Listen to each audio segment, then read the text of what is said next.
other documents that all need to demonstrate federal, state, and local regulatory compliance.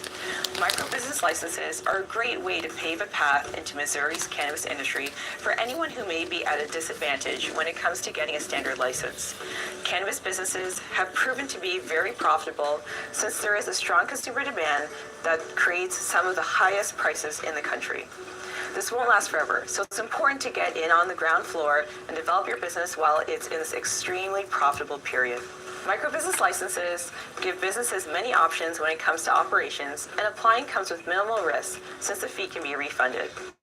If you're interested in starting a cannabis business in Missouri, reach out to Candelta.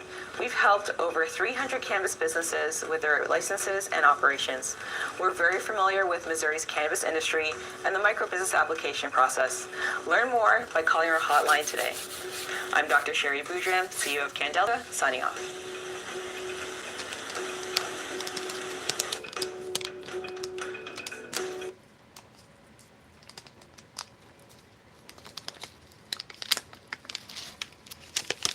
Shouts out to Melinda Elliott. Y'all know she's a level 2 Buy Me a Coffee member.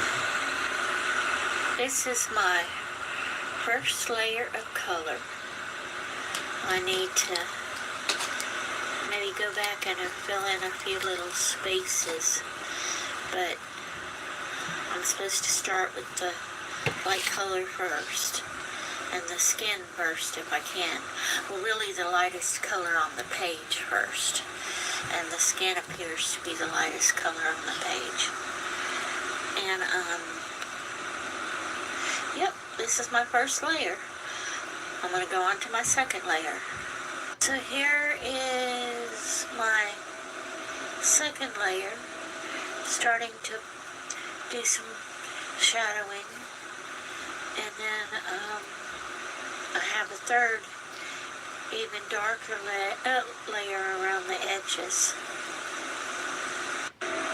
So right now, I put in my darker color, and I am using my lighter colors to do some blending and try and make it a little bit smoother. I just got a few more minutes to work, and then my break is over. Bye. From a distance, which is generally how you view a picture that you framed and put on your wall, the coloring doesn't look too bad. Closer up, it looks to me like I need to do more blending, but yeah, considering it's the first adult coloring I've done, at least it's a good start. Shouts out to starting and trying new hobbies. Y'all know to stay interested in the things you're interested in, right? Right. More teens are turning to a drug called Delta-8 THC. It's also known as diet weed. Testing for THC. How do police officers know the difference between legal hemp and illegal marijuana?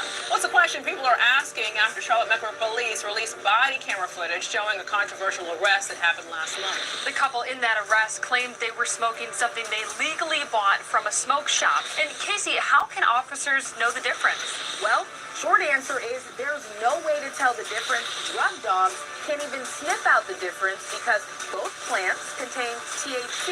Christina Pierre and Anthony Lee claim they were smoking legal hemp at a bus stop. Oh, it smells like you're smoking weed. Oh, this is stuff from the store. It's not in the store. It's THC. You smoking weed? You guys smoking weed? It's coming from the store. I can smell something. The officers proceeded to arrest Lee, and Pierre interfered, causing a massive police response, a viral video, and now a suspended police officer.